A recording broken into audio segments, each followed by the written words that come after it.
Happy Friday! So last night was a Financial Peace University class, and I usually talk about what we learned in it, but not today because I have something else I wanted to share with you. So yesterday, right before Financial Peace University, here's a sidebar. It has been awesome to really get our gazelle intensity up because we're reviewing all of the Dave Ramsey information. Stuff we've learned. We learned it all, but we haven't applied it all, and over time you forget some things, right? So I knew it was going to be a blessing for us, even though I'm the one teaching it, or I'm the one facilitating it, so it's blessing others. To me, that's a win-win. But basically, just before the class, Yadril and I were sitting around and talking, and something prompted me to say, let's write down our goals. And really the prompt was because my son's birthday is in December, so I want to get out of debt by December. And I really would like to throw his birthday. He's gonna be 3, and you know, he really enjoys certain things, and he's super aware even now, so I can't even imagine as a 3-year-old. So I want to celebrate his birthday at my gym. It's like a gymboree for little kids, and you know, I know how much it costs. It's $500. The good part is you leave the mess there. That's one thing. But most of all, it's just something I know he would love so much. So it's like a goal for me because that's what I want to give him. So basically, I'm here writing the goals. But like, I cannot give him that in December until we're out of debt. Like, how are you going to spend $500 plus food plus cake on a child's birthday party and you have debt? That doesn't make any sense, right? So what do we have to do first? Get out of debt. So we started writing our goals, but that's what prompted it. Something like that, something relatively small, but it's something I want to do. And if there's motivators for you, get all of them and pile them up, because you know, life be hard sometimes to get to where you want to go. So we wrote down really 2 goals, but then a third, even more pipe dream. We're such pipe dreamers, but you know what? Believe big. Believe big, because then you're going to take big steps. And when you take big steps, that's when you really make stuff happen. You know what I'm saying? So anyway, the first goal is to get out of debt this year. I haven't said it, but I'm going to say it now because I really do believe in the power of declaring something by faith. You know, and with corporate agreement, people agreeing with me, believing with me. And as I say, everything I do here in these videos, I'm accountable to you. I'm telling you my steps, and you know. So anyway, super pipe dream, but we're gonna do it. We're gonna do it in Jesus' name. So in order to get out of debt this year, we need to make an extra $100,000. I know that sounds insane. Some people don't make that. A lot of people, most people don't make that in a year on their salary or even their household income.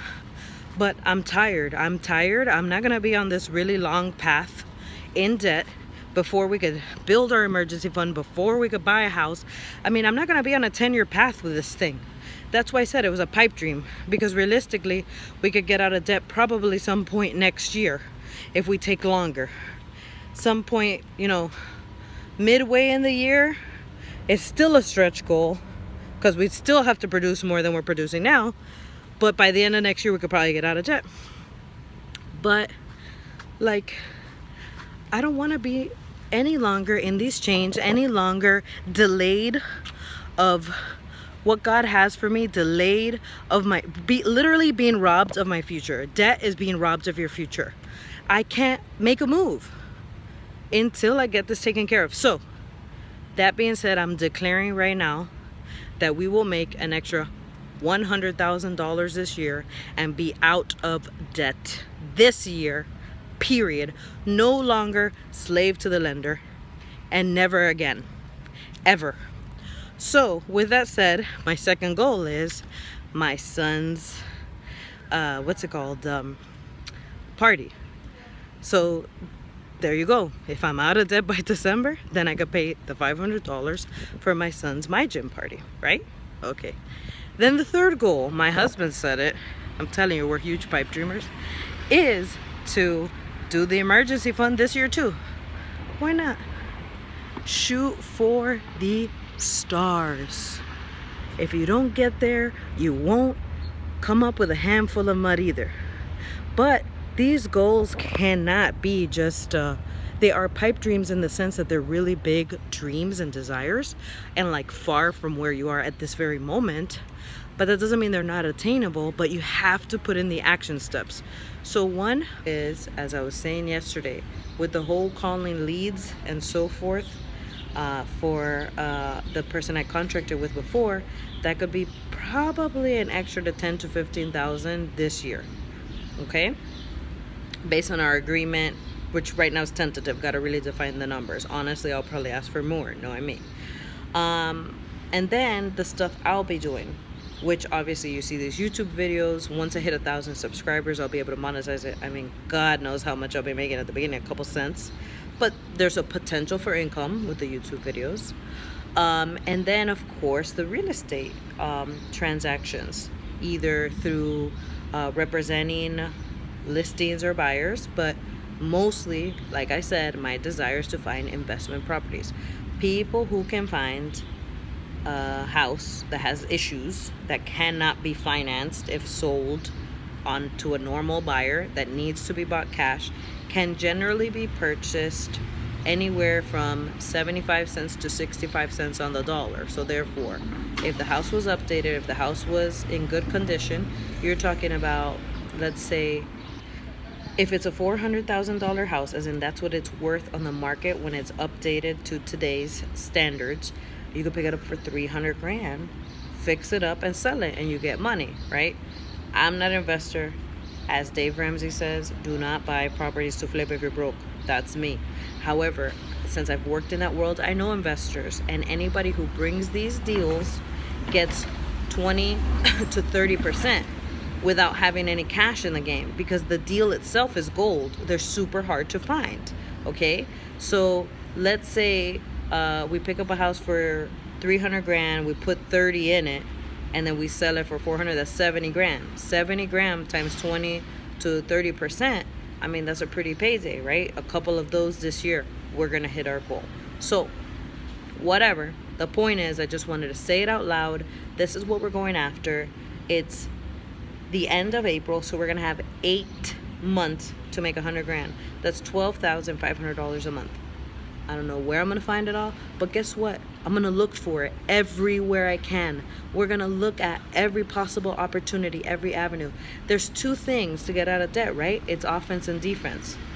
Offense as in building your wealth, and defense as in protecting it, saving money and so forth.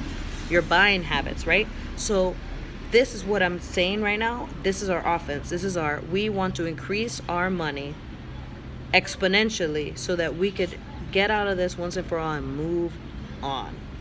Now, flip side, defense. Why do I have so much focus on offense? Why? Because defense, we've already cut down. Like, we've already paid off a car and only have one car. So that's it, one insurance. We have no memberships to anywhere. We don't even have like a TV membership like Netflix. We don't have any of that. I guess the only membership we have Amazon Prime, but we really get, that makes sense with how much we save with our subscribe and save and other things. But even that, when you order from Amazon, it doesn't hurt. Like the whole idea with a credit card and you spend more, oh boy, have I dialed that back. When I heard those stats through Dave Ramsey earlier this year, I was like, man, I'm purchasing things that I don't need to. So basically what happened was, in January, when I started listening to Dave Ramsey every day, I realized all the places we had some holes. So we have dialed back and dialed back to the point we don't have anywhere else to dial back except two areas. One, rent, which with the whole saving on insurance, because we only need one car because I walk to places from here, and with some of the benefits that you get living here, you get free internet and free cable TV, and among other things. If you calculate that all, then you gotta calculate if it's worth moving or not. So yeah, when I calculate the numbers, we see it's gotta be worth a certain amount of dollars in order for us to make a move and pay for moving costs and all that. So that's that. We already have that established. we're still going to look at what's in the market. Even transferring from one apartment to the other in this building complex, we might save money. So we're still watching or renegotiating, because it's a buyer's market. Even though I negotiated crazy and I got a crazy discount to live here, because that's just who I am. Like, I don't like paying list price for anything. And I also like to guard myself from the market. I saw the trends, like prices are going down. It's a buyer's market. So to guard myself in advance, I negotiated really hard. So I got it lowered. But anyway, the point is, the numbers have to work out for it to make sense. So that's still there. We still have our eyes on it. But there's a certain point of diminishing returns where you put so much focus on how much money you can save that you're not focusing on making money, right? So we already have that on the side that we're gonna keep our eyes open. And then 2 is food. Food is really hard for us. Not eating out, because we don't eat out. That's a rare thing for us. But food is hard for us because we buy a lot of protein. I do my best, as you've seen my shopping videos, to save money in that area, but food is still one that I don't understand how families end up spending $400 to $500 a month on their grocery budget. I don't know if it's because they live in somewhere else that groceries are much cheaper than here, but also when they say their diets, they're talking about, you know, eating hot dogs for dinner. Like, I love hot dogs, but that just doesn't work for our diet. We eat anywhere between like 20 to 40 grams of protein per meal, and we eat like 4 meals a day. 4 to 5 meals a day. I think my husband probably eats 5. So that right there changes the game significantly. And honestly, you know,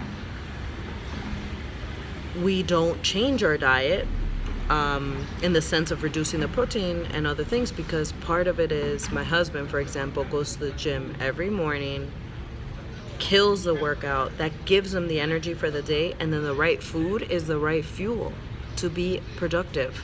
So again, diminishing returns. You're gonna cut out the right foods, eat hot dogs so you can save some money, but then you feel sick throughout the day and you don't perform at your peak. You're not gonna find all the money that's under every rock around you if you're not performing at your peak. So those are the 2 areas where we're not optimal in our budget per se, but honestly, we're probably quite optimal for the needs of our life in order to go get the money in the offense, as much money as possible. But regardless, what do? You always keep your eyes open. What changes can I make to save money per month on food?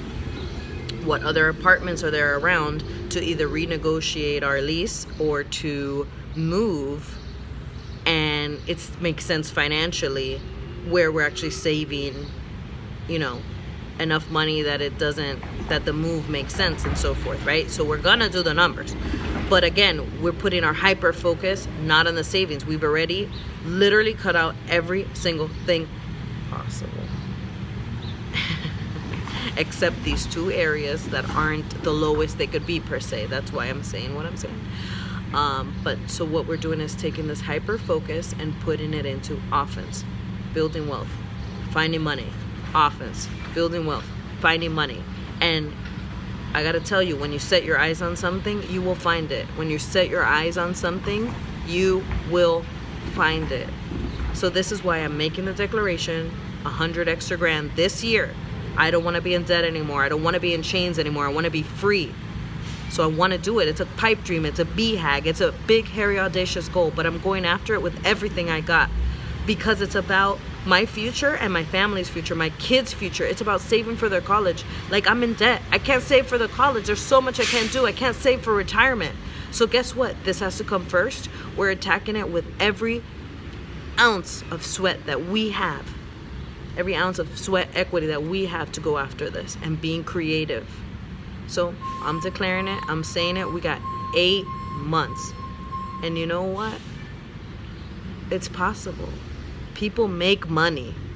Like, stop believing that you can't do what others around you have done. Like, if somebody's done it, that means it's possible, right? So dream big and go after it with every ounce in you, and watch, because God is so awesome that when you dream like that and you believe big enough that He needs to intervene, that He needs to help, you will see some doors open and you'll be amazed. Because God likes to show off, and God likes to make it known that somebody couldn't have done that without His help. and I need his help to get to 100 grand this year. So let's do this. I cannot wait till December when I'm announcing that we're out of debt, and we look back at this video and I'll say, go to daily vlog, Daily Val Talks a Lot vlog number 46, and you'll see what I declared, and it happened. I'm gonna say it. Watch. Have a great Friday. Great start to your weekend.